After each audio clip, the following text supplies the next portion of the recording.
नमस्कार बंधुगण बंधु माने आपण मानकु आज ज्योतिष कार्यक्रम को स्वागत। आज ज्योतिष कार्यक्रमटी तुला राशि व्यक्ति विशेष मानक पई बहुत गुरुत्वपूर्ण अटे, बहुत ही खास अटे। कारण आज ये वीडियो रे आमे माने जानिबा तुला राशि व्यक्ति विशेष मानकर जीवन एही महाशिवरात्रि तथा जागर ठारू संपूर्ण रूप से बदलिबाकू जाउअछि। कारण ग्रह नक्षत्र मानकर चलन रे गोटे बहुत बड़ परिवर्तन हेबापई जाउअछि। एहा द्वारा एमानकर जीवन रे चालुथिबा समस्त दुख कष्ट एवं समस्यार अंत हेबापई जाउअछि। प्रभु भोला शंकरंकर कृपारु एमानकर जीवन रे चालुथिबा समस्त दुख कष्टर अंत होई पुणी थरे खुशी फेरिबाकू जाउअछि। तेबे बंधु माने एहा पूर्वरु जदि आपण मानकर तुला राशि होई थाए तेबे वीडियोटी को स्किप न करी थरे मात्र शेष पर्यंत निश्चिंत देखंतु एवं वीडियो को गोटे लाइक करी चैनल टी को सब्सक्राइब कर दियंतु।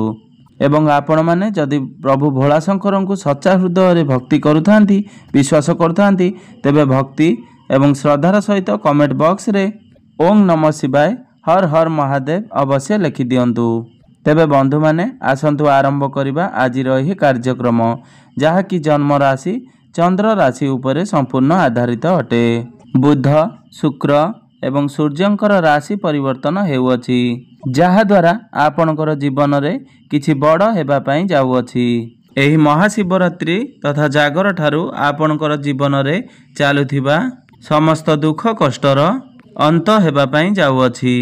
पुनर्बार आपणक जीवन रे खुशी फेरिबाकू जाउअछि। तेबे बंधु माने आसंतु जानिबा आपणकर जीवन रे एही महाशिवरात्रि परठारू कौन सब बड़ परिवर्तन हेबा पई जाउअछि।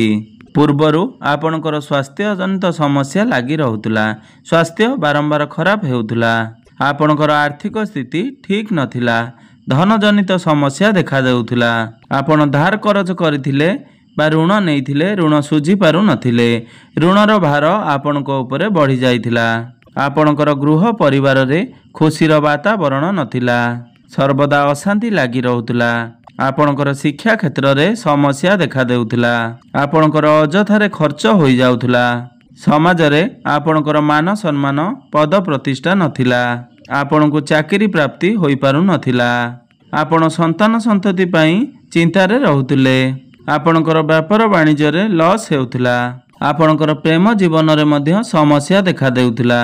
तेबे एही भली जहा भी समस्या आपणकर जीवन रे चालुथला ताहा एबे संपूर्ण रूप रे दूर हेबा पई जाउअछि। आपणक जीवन रे पुनर्बार सूर्य उदय हेबा पई जाउअछि। शुक्रंकर राशि परिवर्तन हेउअछि।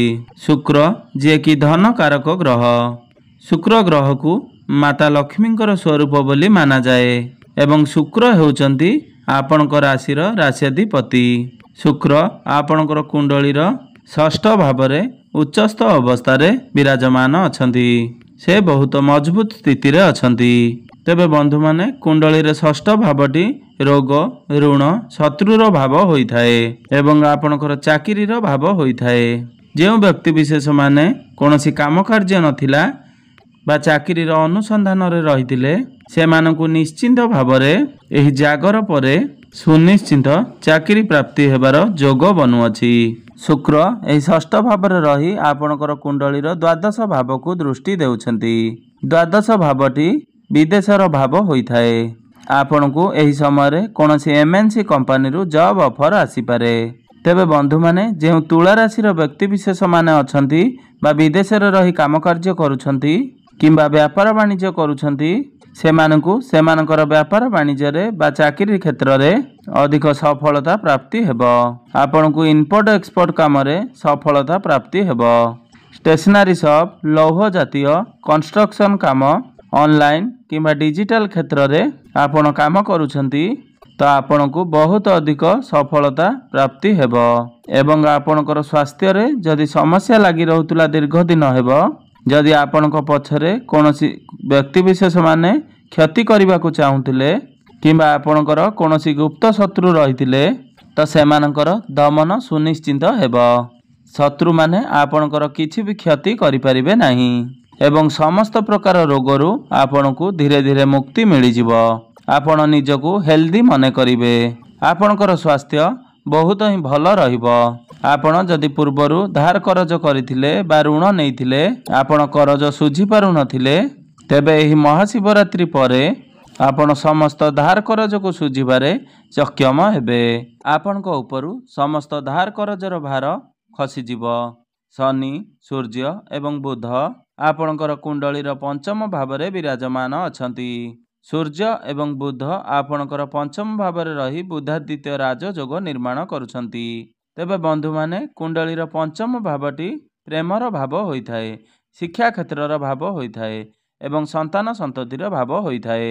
ତ ଆପଣମାନଙ୍କୁ ଏହି ମହାଶିବରାତ୍ରି ପରେ ଆପଣଙ୍କର ଶିକ୍ଷା କ୍ଷେତ୍ରରେ ଅଧିକ ସଫଳତା ପ୍ରାପ୍ତି ହେବ।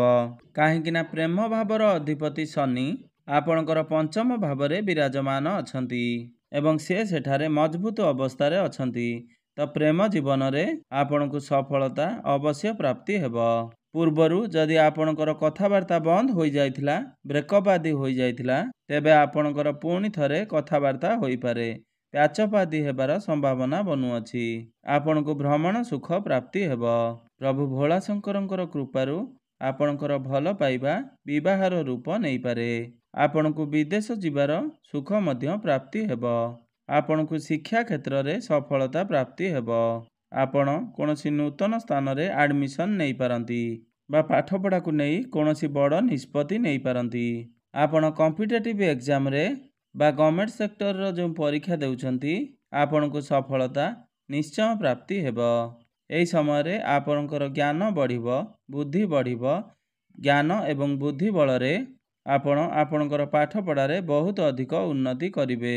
ତେବେ ଏହି ମହାଶିବରାତ୍ରି ପରେ ଆପଣଙ୍କର ଯଦି କୌଣସି ଏକ୍ଜାମ ଅଛି, ତ ସେଥିରେ ଆପଣ ସୁନିଶ୍ଚିତ କୃତକାର୍ଯ୍ୟ ହେବେ। ଆପଣ ହାୟର ଏଜୁକେସନ୍ ପାଇଁ କୌଣସି ନୂତନ ସ୍ଥାନରେ ଆଡ଼ମିସନ୍ ନେଇପାରନ୍ତି। ଆପଣ ଉଚ୍ଚଶିକ୍ଷା କରିବା ପାଇଁ ବିଦେଶକୁ ମଧ୍ୟ ଯାଇପାରନ୍ତି। ମଙ୍ଗଳ ଆପଣଙ୍କର କୁଣ୍ଡଳୀର ନବମ ଭାବରେ ବକ୍ରି ଅବସ୍ଥାରେ ବିରାଜମାନ ଅଛନ୍ତି। ମଙ୍ଗଳ ଏଠାରେ ରହି ଆପଣଙ୍କର ଭାଗ୍ୟରେ ଉନ୍ନତି କରୁଛନ୍ତି। ମଙ୍ଗଳ ଆପଣଙ୍କର ରାଶି ପାଇଁ ସପ୍ତମ ଏବଂ ଦ୍ୱିତୀୟ ଭାବ ଅର୍ଥାତ୍ ଧନ ଭାବର ଅଧିପତି ଅଟନ୍ତି। ଧନ ଭାବର ଅଧିପତି ହୋଇକରି ଆପଣଙ୍କର କୁଣ୍ଡଳୀର ନବମ ଭାବ ତଥା ଭାଗ୍ୟ ଭାବରେ ବିରାଜମାନ ଅଛନ୍ତି। ତ ଆପଣଙ୍କ ଭାଗ୍ୟ ବଳରେ ଆପଣଙ୍କୁ ଧନ ପ୍ରାପ୍ତି ହେବ। ତ ଏହି ମହାଶିବରାତ୍ରି ପରେ ଆପଣ କୌଣସି ବଡ଼ କାର୍ଯ୍ୟର ଆରମ୍ଭ କରିପାରନ୍ତି ବା ବଡ଼ ଇନଭେଷ୍ଟମେଣ୍ଟ କରିପାରନ୍ତି। ଷ୍ଟକ୍ ମାର୍କେଟ, ସେୟାର ମାର୍କେଟ ଏବଂ ଟ୍ରେଡିଂରେ କାର୍ଯ୍ୟ କରୁଥିବା ବ୍ୟକ୍ତିବିଶେଷମାନଙ୍କୁ ହଠାତ୍ ଧନ ପ୍ରାପ୍ତି ହେବାର ଯୋଗ ବନୁଅଛି। ଆପଣ କୌଣସି ଜମି, ପ୍ରପର୍ଟି, ନୂତନ ଯାନବାହନ, ଗୃହ ଇତ୍ୟାଦି ତିଆରି କରିପାରନ୍ତି ବା ତିଆରି କରିବା ପାଇଁ ମନ ବଳାଇ ପାରନ୍ତି। ଆପଣ କୌଣସି ଧାର୍ମିକ ସ୍ଥାନକୁ ଯାତ୍ରା କରିପାରନ୍ତି। ଆପଣଙ୍କର ମନ ଧର୍ମ ଆଡ଼କୁ ଅଗ୍ରସର ହୋଇପାରେ। ଆପଣ ନିଜକୁ ଊର୍ଜାବାନ ମନେ କରିବେ, କାରଣ ମଙ୍ଗଳ ଆପଣଙ୍କର ନବମ ଭାବରେ ରହି ଆପଣଙ୍କର ଦ୍ୱାଦଶ ଭାବକୁ ଦେଖୁଛନ୍ତି ଏବଂ ଆପଣଙ୍କର ତୃତୀୟ ଭାବକୁ ଦେଖୁଛନ୍ତି। ତେବେ ବନ୍ଧୁମାନେ, କୁଣ୍ଡଳୀର ତୃତୀୟ ଭାବଟି ସାହସ, ପରାକ୍ରମର ଭାବ ହୋଇଥାଏ ଏବଂ ଆପଣଙ୍କର ଷ୍ଟାମିନାର ଭାବ ହୋଇଥାଏ। ତ ଆପଣ ସମସ୍ତ କ୍ଷେତ୍ରରେ ସଫଳତା ପ୍ରାପ୍ତି କରିବେ। ଆପଣ ମାର୍କେଟିଂ, ଅନଲାଇନ୍ କିମ୍ବା ଡିଜିଟାଲ କାମରେ ଆପଣ ଏହି ସମୟରେ କୌଣସି ଛୋଟ ମୋଟ ଜାଗାକୁ ଯାତ୍ରା କରିପାରନ୍ତି। ସମାଜରେ ଆପଣଙ୍କର ଲୋକ ସମ୍ପର୍କ ବଢ଼ିବ, ପଦ ପ୍ରତିଷ୍ଠା ବଢ଼ିବ। ଆପଣଙ୍କର କ୍ୟାରିୟରରେ ମଧ୍ୟ ଆପଣଙ୍କୁ ସଫଳତା ପ୍ରାପ୍ତି ହେବ। ଆପଣ ଆପଣଙ୍କର କ୍ୟାରିୟରକୁ ନେଇ ବହୁତ ଅଧିକ ଉନ୍ନତି କରିବେ। ଆପଣଙ୍କୁ କୌଣସି MNC କମ୍ପାନୀରୁ ଜବ୍ ଅଫର ଆସିପାରେ। ଆପଣଙ୍କୁ ଉପର ଅଫିସରଙ୍କର ସପୋର୍ଟ ପ୍ରାପ୍ତି ହେବ। ଆପଣଙ୍କୁ ଆପଣଙ୍କର କାର୍ଯ୍ୟକ୍ଷେତ୍ରରେ ସମ୍ମାନିତ କରାଯାଇପାରେ। ଆପଣ ସମସ୍ତ କାର୍ଯ୍ୟକୁ ସୁରୁଖୁରୁରେ ସମ୍ପାଦନ କରିପାରିବେ। ଆପଣଙ୍କୁ କୌଣସି ବଡ଼ ଖୁସି ଖବର ପ୍ରାପ୍ତି ହୋଇପାରେ। ମଙ୍ଗଳ ଆପଣଙ୍କର ନବମ ଭାବରେ ବିରାଜମାନ ଅଛନ୍ତି। ତ ଆପଣଙ୍କର ବୈବାହିକ ଜୀବନ ସୁଖମୟ ବ୍ୟତୀତ ହେବ।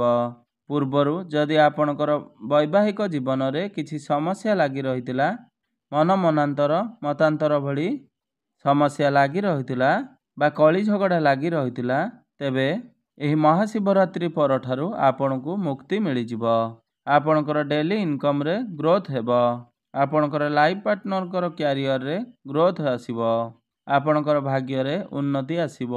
ଆପଣ ଦୁଇ ଜଣ ମିଶି କୌଣସି ଫ୍ୟାମିଲି ପ୍ଲାନିଂ କରିପାରନ୍ତି। ଯେଉଁ ଦମ୍ପତିମାନେ ଦୀର୍ଘଦିନ ଧରି ସନ୍ତାନର କାମନାରେ ରହିଥିଲେ ତ ସେମାନଙ୍କୁ ପ୍ରଭୁ ଭୋଳାଶଙ୍କରଙ୍କର କୃପାରୁ ଏହି ମହାଶିବରାତ୍ରି ପରରେ ସନ୍ତାନ ପ୍ରାପ୍ତି ହେବାର ଯୋଗ ବନୁଅଛି। ଆପଣ ବ୍ୟାପାର ବାଣିଜ୍ୟରେ ମଧ୍ୟ ବହୁତ ଅଧିକ ଉନ୍ନତି କରିବାକୁ ଯାଉଛନ୍ତି। ଆପଣ କୌଣସି ନୂତନ ବ୍ୟାପାର ମଧ୍ୟ ଆରମ୍ଭ କରିପାରନ୍ତି। ଆପଣଙ୍କର ବ୍ୟାଙ୍କ ବାଲାନ୍ସ ବଢ଼ିବ। ଏହି ମହାଶିବରାତ୍ରି ପରଠାରୁ ଆପଣ ଟଙ୍କା କିଛି ସଞ୍ଚୟ କରିପାରିବେ। ଆପଣଙ୍କୁ ଇନକମ୍ କରିବାର ନୂତନ ରାସ୍ତା ପ୍ରାପ୍ତି ହେବ। ଆପଣଙ୍କୁ ପାରିବାରିକ ସୁଖ ପ୍ରାପ୍ତି ହେବ। ଆପଣଙ୍କର ଗୃହ ପରିବାରରେ ହସ ଖୁସିର ମାହୋଲ ଦେଖିବା ପାଇଁ ମିଳିବ। ସୂର୍ଯ୍ୟ ଏବଂ ବୁଧ ଆପଣଙ୍କର ଏକାଦଶ ଭାବକୁ ଦୃଷ୍ଟି ଦେଉଛନ୍ତି। ତେବେ ବନ୍ଧୁମାନେ, ଏକାଦଶ ଭାବଟି ଅଚାନକ ଲାଭର ଭାବ ହୋଇଥାଏ। ଆପଣଙ୍କର ସମସ୍ତ ଇଚ୍ଛା ପୂର୍ତ୍ତିର ଭାବ ହୋଇଥାଏ। ତ ଆପଣଙ୍କର କୌଣସି ମନର ଇଚ୍ଛା ନିଶ୍ଚିନ୍ତ ଭାବରେ ପୂରଣ ହୋଇପାରେ। ଆପଣଙ୍କୁ ଆପଣଙ୍କର ବଡ଼ ଭାଇ ଭଉଣୀଙ୍କର ସପୋର୍ଟ ପ୍ରାପ୍ତି ହେବ। ପିତାଙ୍କର ସାହାଯ୍ୟ ସହଯୋଗ ଆପଣଙ୍କୁ ପ୍ରାପ୍ତି ହେବ। ଆପଣଙ୍କୁ ଚତୁର୍ଦିଗରୁ ଲାଭ ହିଁ ଲାଭ ପ୍ରାପ୍ତି ହେବ। ଦେବଗୁରୁ ବୃହସ୍ପତି ଆପଣଙ୍କର ଅଷ୍ଟମ ଭାବରେ ବିରାଜମାନ ଅଛନ୍ତି। ଏହି ସମୟରେ ଆପଣଙ୍କର ଗୁପ୍ତ ଜ୍ଞାନ ବଢ଼ିବ। ଯେଉଁମାନେ ବିଦେଶରେ ରହି ରିସର୍ଚ୍ଚ କରୁଛନ୍ତି ବା ସାଇଣ୍ଟିଷ୍ଟ ଅଛନ୍ତି ସେମାନଙ୍କୁ ସେମାନଙ୍କର କାର୍ଯ୍ୟସ୍ଥଳରେ ବହୁତ ଅଧିକ ସଫଳତା ପ୍ରାପ୍ତି ହେବ। ଆପଣଙ୍କୁ କୌଣସି ଗୁପ୍ତ ଧନ ପ୍ରାପ୍ତି ହୋଇ। ତେବେ ବନ୍ଧୁମାନେ, ଏହି ତୁଳା ରାଶିର ବ୍ୟକ୍ତିବିଶେଷମାନେ ଏହି ମହାଶିବରାତ୍ରି ତଥା ଜାଗର ଠାରୁ ସମସ୍ତ କ୍ଷେତ୍ରରେ ଉନ୍ନତି କରିବାକୁ ଯାଉଛନ୍ତି। ତାହା ଆପଣଙ୍କର ବୈବାହିକ ଜୀବନରେ ହେଉ କିମ୍ବା ଶିକ୍ଷା କ୍ଷେତ୍ରରେ ହେଉ, ପ୍ରେମ ଜୀବନରେ ହେଉ ବା କ୍ୟାରିୟରରେ ହେଉ, ଆପଣ ସମସ୍ତ କ୍ଷେତ୍ରରେ ଆପଣ ଉନ୍ନତି କରିବାକୁ ଯାଉଛନ୍ତି। ଆପଣ ଅଶୁଭତ୍ୱ ଗୁଡ଼ିକ ଖଣ୍ଡନ କରିବା ପାଇଁ ବା ଅଧିକ ଶୁଭଫଳ ପ୍ରାପ୍ତ କରିବା ପାଇଁ ଆପଣ ପ୍ରତ୍ୟେକ ଦିନ ମାତା ଲକ୍ଷ୍ମୀଙ୍କର ପୂଜା ଆରାଧନା କରନ୍ତୁ ଏବଂ ଶୁକ୍ରଙ୍କର ବୀଜ ମନ୍ତ୍ରର ଜପ ଅବଶ୍ୟ କରନ୍ତୁ। ଏହି ମନ୍ତ୍ରଟିକୁ 108 ଥର ଜପ କରନ୍ତୁ। ଓଂ ଦ୍ରାଂ ଦ୍ରିଂ ଦ୍ରୌଂ ସହ ଶୁକ୍ରାୟ ନମଃ। ଆପଣଙ୍କୁ ଶୁଭ ଫଳ ପ୍ରାପ୍ତି ହେବ। ଆପଣ ପ୍ରତ୍ୟେକ ଦିନ ଉଦିତ ସୂର୍ଯ୍ୟଙ୍କୁ ତମ୍ବା ପାତ୍ରରେ ଜଳାର୍ଘ୍ୟ ଅର୍ପଣ କରନ୍ତୁ ଏବଂ ପ୍ରତ୍ୟେକ ଦିନ ସନ୍ଧ୍ୟାରେ ଆପଣ ହନୁମାନ ଚାଳିଶାର ପାଠ ଅବଶ୍ୟ କରନ୍ତୁ। ଆପଣଙ୍କୁ ଶୁଭ ଫଳ ପ୍ରାପ୍ତି ହେବା ସହିତ ଆପଣଙ୍କର ଭାଗ୍ୟରେ ଉନ୍ନତି ଆସିବ। ତେବେ ବନ୍ଧୁମାନେ, ଆପଣଙ୍କର ଜୀବନ ମଙ୍ଗଳମୟ ହେଉ, ଏହା ହିଁ ଈଶ୍ୱରଙ୍କ ନିକଟରେ ମୋର ଏତିକି କାମନା।